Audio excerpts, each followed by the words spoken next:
கடுமையான வெயில் அடிக்குதுங்க.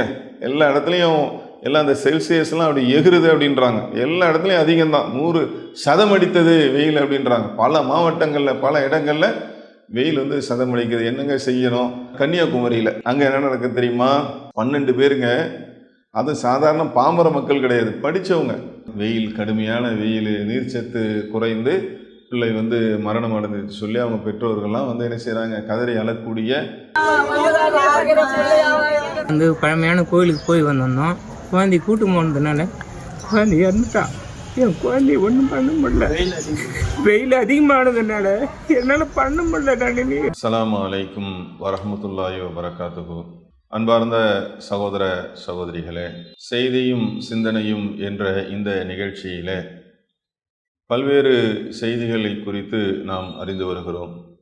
அந்த வரிசையில் இன்றைய தினம் தற்போது அதிகமாக இருக்கக்கூடிய வெயிலையும் அதை சமாளிப்பதற்கு மக்கள் தங்களை தயார்படுத்திக் கொள்வதற்காக செய்ய வேண்டிய அந்த தகவல்களையும், இதில் குறிப்பாக இந்த கோடைகால வெயிலிலிருந்து தங்களை தற்காத்து கொள்ள வேண்டும், அந்த வெயிலுடைய உஷ்ணத்தை தணித்து கொள்ள வேண்டும் என்பதற்காக பல்வேறு சுற்றுலா தலங்களுக்கு செல்லக்கூடியவர்கள், இன்னும் பல பேர் பார்த்தீங்க அப்படின்னா தங்களுடைய செல்ஃபோனில் பயன்படுத்தி இன்ஸ்டாகிராமு, அதே மாதிரி கூகுள் இதெல்லாம் இருக்கு இல்லைங்களா, அதை பயன்படுத்தி வித்தியாசமான ஒரு இடத்திற்கு செல்ல வேண்டும், யாருமே செல்லாத ஒரு இடத்திற்கு செல்ல வேண்டும், அங்கேயும் சென்று தங்களுடைய செல்போனை பயன்படுத்தி வித்தியாசமான செல்ஃபி எடுத்து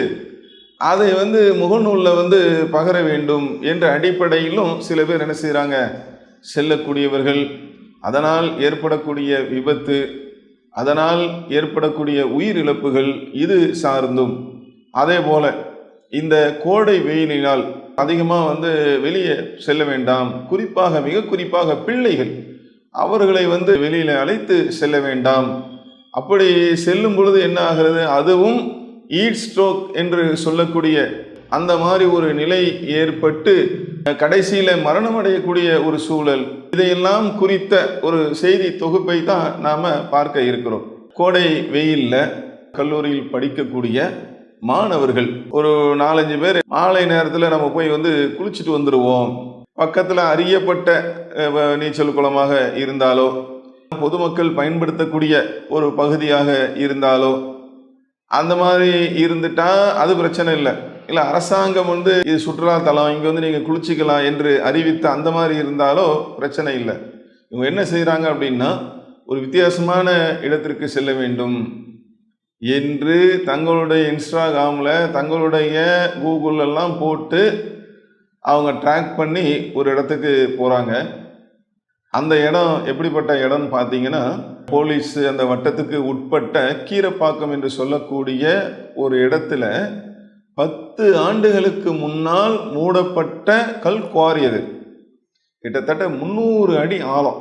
அங்கே மழை பெய்ந்த அந்த அடிப்படையில் தண்ணி அப்படியே முழுமையாக இருக்கிறது. குளிப்பதற்காக செல்லுகிறார்கள். இதே தான் செல்ஃபோனை எடுக்கிறது, ஒருத்தர் உள்ள இறங்கக்கூடிய அந்த நேரத்தில், பாறையில் நிற்கக்கூடிய அந்த நேரத்தில் ஃபோட்டோ எடுக்க வேண்டும். அதுதானங்க இன்றைக்கி நடக்குது. இன்றைக்கி பார்த்தீங்க அப்படின்னா நிறைய பேருக்கு இந்த பித்து பிடித்திருக்கிறது. என்னன்னாலும் செல்ஃபி, அதை எடுத்து ஃபேஸ்புக்கில் போடணும், அவங்க பக்கத்தில் போடணும், எத்தனை லைக் வருது. இப்படி ஒரு மிகப்பெரிய ஒரு பித்து பிடித்து இன்றைக்கு அதன் பின்னால் சென்று கொண்டு வித்தியாசமாக எடுக்கணும், ரொம்ப அப்படி த்ரில்லாக எடுக்கணும். பார்க்குறோமா இல்லையா? கடைசியில் என்ன நடக்குது, செல்ஃபோனில் ஏற்பட்ட மரணங்கள் சம்மந்தமாக பேசினாலும் அது ஏகப்பட்ட செய்திகள் இருக்கிறது. அப்போ இவங்க என்ன செய்கிறாங்கன்னா, அந்த மாதிரி எடுக்கக்கூடிய நேரத்தில் பாறையில் நிற்கக்கூடிய அந்த ஒருவர் தவறு என்ன செய்கிறாரு, கால் வலிக்கு தண்ணீருக்குள் முழுகுகிறார். பார்த்த நண்பர்கள் மொத்தம் 5 பேர் போகிறாங்க, அவர்களை காப்பாற்றுவதற்காக முயற்சி எடுக்கிறார்கள், ஒன்றும் பயனளிக்கவில்லை. மொத்தத்தில் என்ன நடக்குது, ரொம்ப வருத்தமான ஒரு செய்தி. 3 சகோதரர்கள் அந்த இடத்துல இறந்து விடுகிறார்கள். செங்கல்பட்டு மாவட்டம் கீழப்பாக்கம் பகுதியில் கடந்த 10 ஆண்டுகளுக்கு முன்பு மூடப்பட்ட சுமார் 300 அடி ஆழமுள்ள கல்குவாரியில் குளிக்கச் சென்ற SRM வள்ளியம்மை பொறியியல் கல்லூரி மாணவர்கள் 3 பேர் நீரில் மூழ்கி உயிரிழந்த நிலையில் அவர்களது உடலை மீட்கும் பணியில் தீயணைப்புத் துறையினர் ஈடுபட்டு வருகின்றனர். அது சம்பந்தமாக காவல்துறை சொல்லக்கூடிய செய்தி என்னன்னா, 2 கிலோமீட்டருக்கு அந்த ரோடு என்பது கரடுமுரடான ரொம்ப நாசமான டேமேஜான ஒரு ரோடு. ஒரு 2 வீலரில் கூட என்ன செய்ய முடியாது, போக முடியாது. அந்த அளவுக்கு ரோட்டில் பயணப்பட்டு ஆர்வ கோளாறில் பயணப்பட்டு நம்ம ஒரு வேதனையில் தான் சொல்கிறோம். போன உயிர் போய்விட்டது, அதுக்காக நம்ம இறைவனத்தில் பிரார்த்தனை செய்வோம். ஆனால் இது போன்ற இளைஞர்கள் அதுபோல் இளைஞிகள் அவர்களுக்கு இழப்பு ஏற்பட்டு விடக்கூடாது என்பதற்காகத்தான் இதெல்லாம் நம்ம பேசுகிறோம். 10 ஆண்டுக்கு முன்னால் மூடப்பட்ட கல்குவாரி அந்த லோக்கலில் உள்ள மக்களே அது பயன்படுத்துவது இல்லை. இவங்க காலேஜில் படிக்க வந்தவங்க பெற்றவங்களாம் எந்த அளவுக்கு அவங்கள ஒரு கனவோடு படித்து வருவார், குடும்பத்தை தூக்கி நிறுத்துவார் என்றெல்லாம் மிகப்பெரிய ஒரு எண்ணத்தோடு ஒரு கனவோடு கஷ்டப்பட்டு தான் அவங்கள படிக்க வச்சாங்க. கொஞ்சம் கூட ஒரு பொறுப்பில்லாத ஒரு தன்மையில் குளிப்பதற்கு எவ்வளோ வழி இருக்குங்க, வெப்பத்தை தணித்துக் கொள்வதற்கு எவ்வளோ வழிகள் இருக்கிறது. இந்த மாதிரி சென்று அதில் 3 பேர் அந்த இடத்துலையே இறந்து, அப்புறம் தீயணைப்பு துறையெல்லாம் மீட்கப்பட்டு அது ஒரு பக்கம் நடக்குதுன்னு வைங்க. இதில் எச்சரிக்கை செய்தி என்னன்னு பார்த்தீங்கன்னா, வெயில் அடிப்பதிலே ரெக்கார்டு அப்படின்றாங்க. கடுமையான வெயில் தான், அதில் மாற்று கருத்து இல்லை. ஆனால் கொஞ்சம் நிதானமாக என்ன செய்யணும், அதை தனித்து கொள்ளதான் வேண்டும், அதற்கான முன்னெச்சரிக்கைகளை செய்து கொள்ளதான் வேண்டும். அதில் மாற்று கருத்து இல்லை.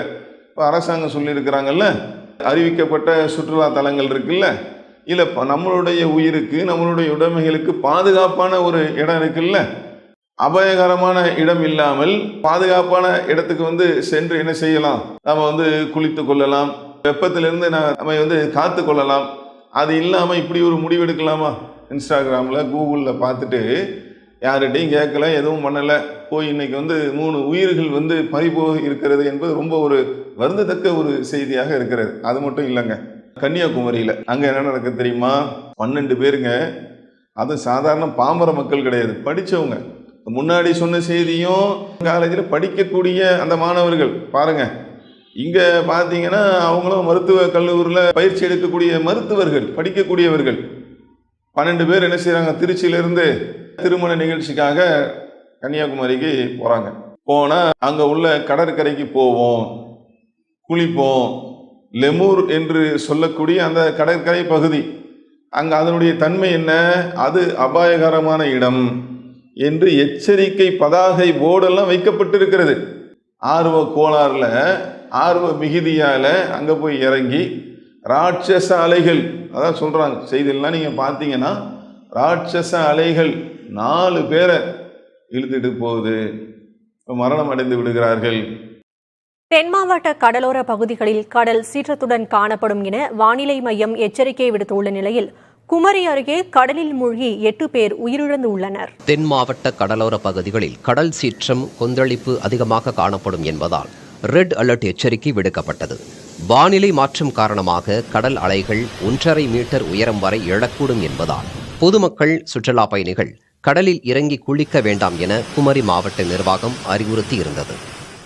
இந்நிலையில் தேங்காய்பட்டணம் கடற்கரையில் தனது தந்தையுடன் விளையாடி கொண்டிருந்த 7 வயது சிறுமி ஆதிஷா அலையில் சிக்கி உயிரிழந்தார்.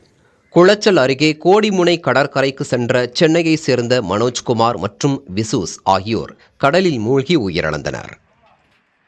இந்த சோகம் மறைவதற்குள் தனது நண்பரின் திருமணத்திற்காக வந்திருந்த பயிற்சி மருத்துவர்கள் 5 பேர் லெமூர் கடற்கரையில் கடல் அலையில் சிக்கி உயிரிழந்தனர். மீட்கப்பட்ட 3 பேருக்கு மருத்துவமனையில் சிகிச்சை அளிக்கப்பட்டு வருகிறது. 24 மணி நேரத்தில் கடலில் மூழ்கி 8 பேர் உயிரிழந்த சம்பவத்தை தொடர்ந்து குமரி மாவட்ட கடற்கரை பகுதிகள் முழுவதும் ரோந்து பணியில் ஈடுபட காவல்துறையினருக்கு மாவட்ட காவல் கண்காணிப்பாளர் சுந்தரவதனம் உத்தரவிட்டுள்ளார். அதீத அலை எழுச்சிக்கான எச்சரிக்கையை வானிலை மையம் மேலும் நீட்டித்துள்ளதால் பொதுமக்களும் சுற்றுலா பயணிகளும் கடலில் இறங்குவதை தவிர்க்க வேண்டுமென தமிழக அரசு கேட்டுக்கொண்டுள்ளது. ஒரு தற்காத்து கொள்ளலாம், அங்கே எச்சரிக்கையாக இருந்திருக்கலாமே. அரசாங்கம் அவங்க எல்லாம் தெளிவுபடுத்தி தானே வச்சிருக்கிறாங்க, இந்த பகுதிக்கு வரக்கூடாது, மக்கள் இந்த பகுதியை பயன்படுத்தக்கூடாது இதில் வந்து இந்த மாதிரி நிகழ்வுலாம் நடக்குதுன்னு தானே எச்சரிக்கை தானே வச்சுருக்கேன். அதையும் தாண்டி நாங்கள் செல்வோம் அப்படின்னா என்ன சொல்கிறது? இதுக்கு பேர் என்னதுங்க? தைரியமா? துணிச்சலா? இதுக்கு பேர் முட்டாள்தனம் இல்லைங்க. தைரியம்னா அது வேறங்க, துணிச்சல்னா அது வேற. ஏங்க எச்சரிக்கையாக வைத்திருக்கிறாங்க. அங்கே போனால் கண்டிப்பாக அபாயம்தான், அங்கே போனால் பிரச்சனை தான் அப்படின்னு இருக்கிற இடத்துல நான் போய் அந்த மாதிரி வந்து செய்கிறது வந்து அதுக்கு பேர் தைரியமா? அதுக்கு பேர் துணிச்சலா? அதுக்கு பேர் வந்து முட்டாள்தனம். இப்போ எதுக்காக நம்ம இந்த தகவலெல்லாம் சொல்கிறோன்னா, அன்பார்ந்த சகோதர சகோதரிகளே, இப்படி ஒரு முடிவு வந்து இனி வந்து யாருக்கும் வந்து ஏற்பட்டு விடக்கூடாது. கடவுள் கையில் தான் அனைத்தும் இருக்கிறது. நாம் எச்சரிக்கையாக செயல்பட வேண்டும். நமக்கு கடவுள் அறிவு கொடுத்துருக்கிறாருல்ல.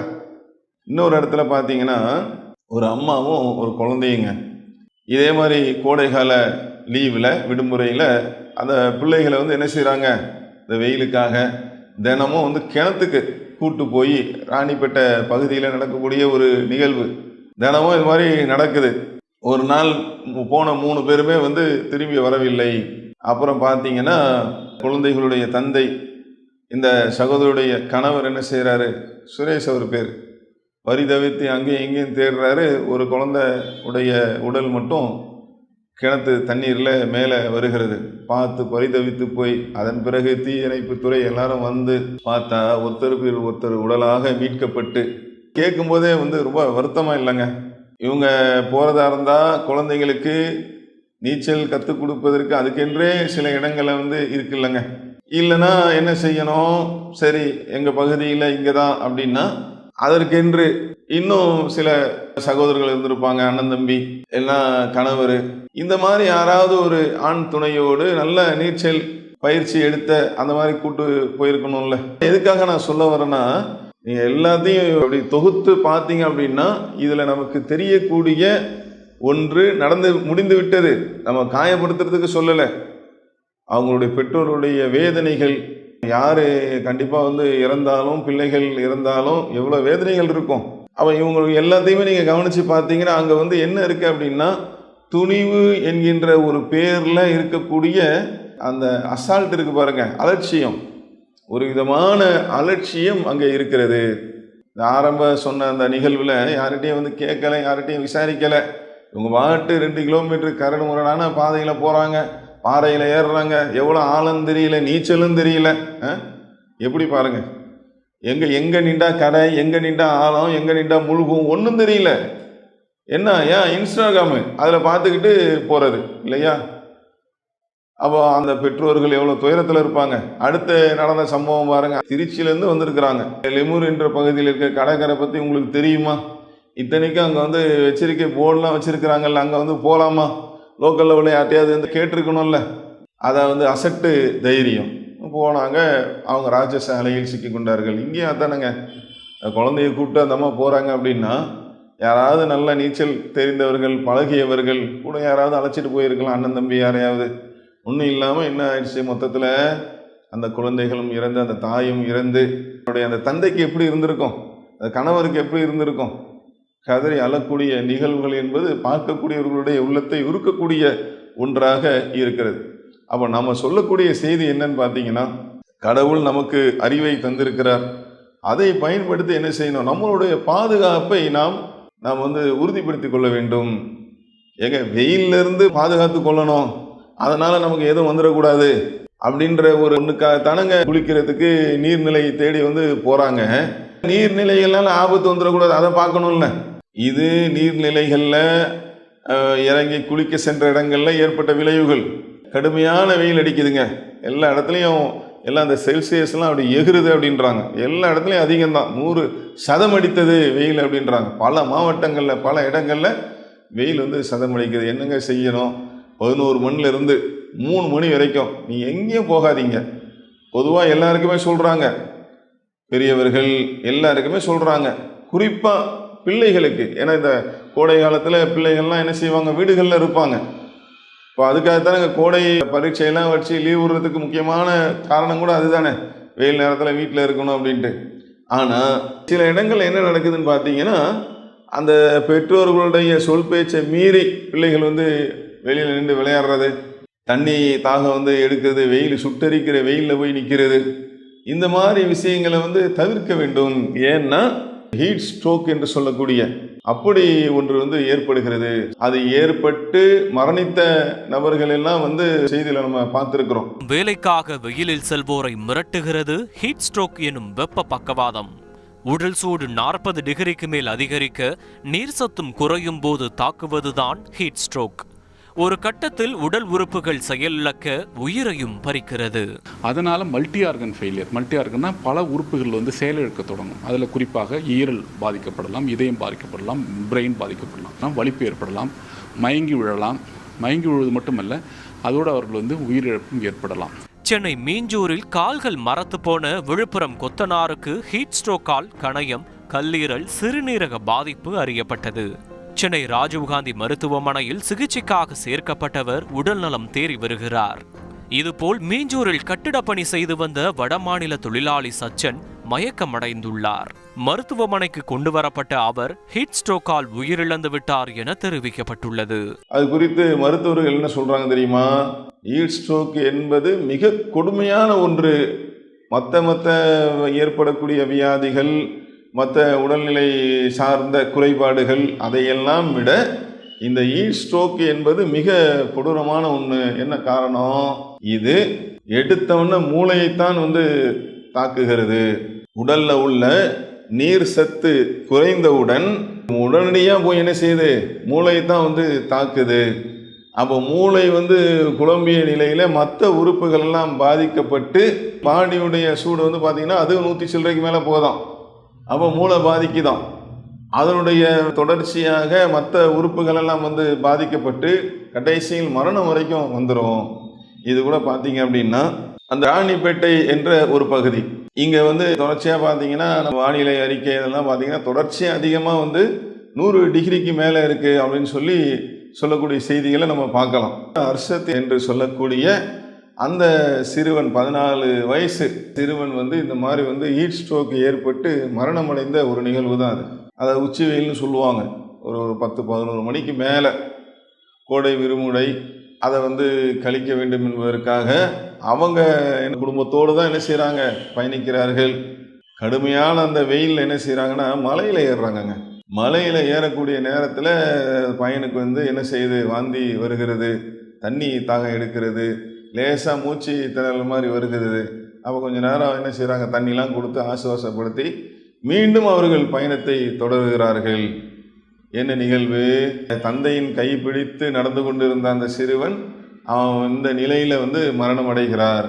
எழுப்பி பார்க்குறாங்க, எழுந்திருக்க மாட்டுறாரு. ஏன்னா மலையில் இல்லை, அங்கேருந்து கீழே கொண்டு வருவதற்கே 1/2 மணி நேரத்துக்கு மேலே ஆயிடுச்சு. அதுக்கப்புறம் மருத்துவமனை அங்கெல்லாம் போனால் என்ன சொல்கிறாங்க? வந்து இறந்துட்டாங்க. என்ன காரணம்? அதே தான், வெயில், கடுமையான வெயில், நீர்ச்சத்து குறைந்து பிள்ளை வந்து மரணம் அடைஞ்சிச்சு சொல்லி அவங்க பெற்றோர்கள்லாம் வந்து என்ன செய்கிறாங்க? கதறி அழக்கூடிய வந்து பழமையான கோயிலுக்கு போய் வந்திருந்தோம். குழந்தை கூட்டு போனதுனால குழந்தை இறந்துட்டா. என் குழந்தை ஒன்றும் பண்ண முடியல. வெயில் அதிகமானதுனால என்னால் பண்ண முடியல. இந்த மாதிரி இப்போ எதுக்காக நான் சொல்கிறேன்? இது ஒரு சின்ன உதாரணம், நடந்த சம்பவம். இப்போ தேவையில்லாமல் வந்து வெயிலில் வந்து போகிறது, அவசியம் இல்லாமல் போக வேண்டாம்.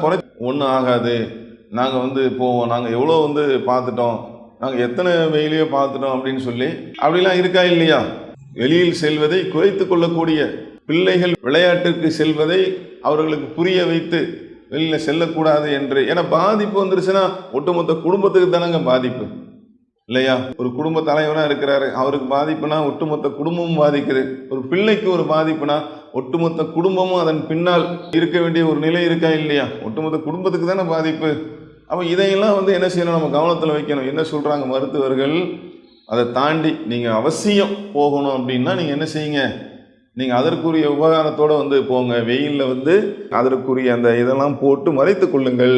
அது ரொம்ப ஆடைகளை வந்து இறுக்கமாக வந்து இன்னைக்கு அது ஒன்று இருக்குது. அப்படி ஒரு கலாச்சாரம். தடியில் பேண்ட்டு, காற்று வந்து அந்த ஆடையே வந்து பார்த்தீங்கன்னா, சட்டையும் பார்த்தீங்கன்னா மருத்துவர்கள் என்ன சொல்கிறாங்க தெரியுமா? அப்படி கொஞ்சம் லூஸாக போடுங்க. எதுக்காகனா அந்த காற்று சென்று வருவதற்கு, காற்றுறதுக்காக சொல்கிறாங்க. கொஞ்சம் லூஸாக போடுங்க. வெயிலில் போக வேண்டிய சூழல் ஏற்பட்டால் ஆடைகளை என்ன செய்யுங்க? கொஞ்சம் லூஸாக போடுங்க. நீர் மோர் இருக்குல்ல அதை நீங்கள் வந்து எடுத்துகிட்டு போங்க. அதில் கொஞ்சம் சர்க்கரை இல்லை உப்பு ஏதாவது சேர்த்துக்கிட்டு நீங்கள் அவ்வப்போது கொஞ்சம் நேரத்துக்கு ஒரு வாட்டி வந்து குடிச்சிக்கோங்க. தேவைப்படும் போது முதல்ல வந்து வெளியில் போகிறத வந்து தவிர்த்துக்க சொல்கிறாங்க. அதை தாண்டி வெளியில் போய் தான் ஆகணும். பிள்ளைகள் வந்து ஏதாவது ஒரு இடத்துக்கு கண்டிப்பாக போய் தான் ஆகணும் அப்படின்னா அதற்குரிய வழிமுறையும் தலையை மறைத்து கொள்ளுங்கள். ஆடையை வந்து நீ ஃப்ரீயாக வந்து லூஸாக வந்து போடுங்க. அதே மாதிரி வந்து போகக்கூடிய நேரத்தில் மோர் அந்த மாதிரி வந்து கையில் வந்து எடுத்துகிட்டு போங்க என்றெல்லாம் சொல்கிறாங்க. என்ன காரணம்? இதையெல்லாம் செய்ய தவறினால் அந்த வெப்பத்தின் காரணமாக அதன் தாக்கம் ஏற்பட்டால் உடலில் உள்ள அந்த நீர் சத்து குறைந்தால், ஏன்னா அதிகமாக வேர்வை வெளியே போகுது பாருங்க, உடலில் வந்து உஷ்ணத்தை வந்து அதிகப்படுத்தி அது போய் மூளையை சென்றடைந்து தாக்கத்தை அங்கே தான் போய் மூளை தான் முதல்ல வந்து தாக்கப்படுவதாக சொல்கிறாங்க. இந்த ஹீட் ஸ்ட்ரோக் என்று சொல்லக்கூடிய அந்த விஷயத்தில் மூளை தான் வந்து தாக்கப்படுது. அதனால தான் இது ரொம்ப கொடுமையான ஒன்று அப்படின்றாங்க. அதனால் வந்து பல்வேறு பாதிப்புகள், உயிரை இழக்கக்கூடிய ஒரு சூழல் என்றெல்லாம் சொல்லுகிறார்கள். அப்போ இதையெல்லாம் கவனத்தில் வைத்து இந்த கோடை காலத்தில் நம்ம வாழ்ந்து கொண்டு இருக்கிறோம். ஒரு பக்கம் நம்ம வெளியில் போகாமல் முடிஞ்ச அளவுக்கு நம்மளை தற்காத்து கொள்ளணும். அப்படி வெளியில் போகக்கூடிய சூழல் ஏற்பட்டாலும் மருத்துவர்கள் சொல்லக்கூடிய அந்த வழிமுறையை நாம் வந்து பின்பற்ற வேண்டும். இன்னொரு பக்கத்தில் கோடை உஷ்ணத்தை தணிக்க போகிறோம், கோடை வெப்பத்தை தணிக்க போகிறோம் என்று சொல்லி ஆங்காங்கே இருக்கக்கூடிய நீர்நிலைகளுக்கு செல்லக்கூடியவர்கள் அவங்களும் என்ன செய்யணும்? கவனமாக வந்து கையாளணும். இது வந்து ஆபத்து இல்லாத பகுதியா, ரொம்ப ஆழமாக இல்லாத பகுதியா, அப்படி நின்று நம்ம போயிட்டு வந்து குளித்து விட்டு வந்துவிட முடியுமா என்றெல்லாம் தெரிந்து அந்த பகுதிகளுக்கு சென்று மொத்தத்தில் எச்சரிக்கை உணர்வோடு நாம் செயல்பட வேண்டும். இந்த கோடையில் நம்ம நம்மை தற்காத்து கொள்ள வேண்டும் என்பதற்காகத்தான் இந்த செய்தி.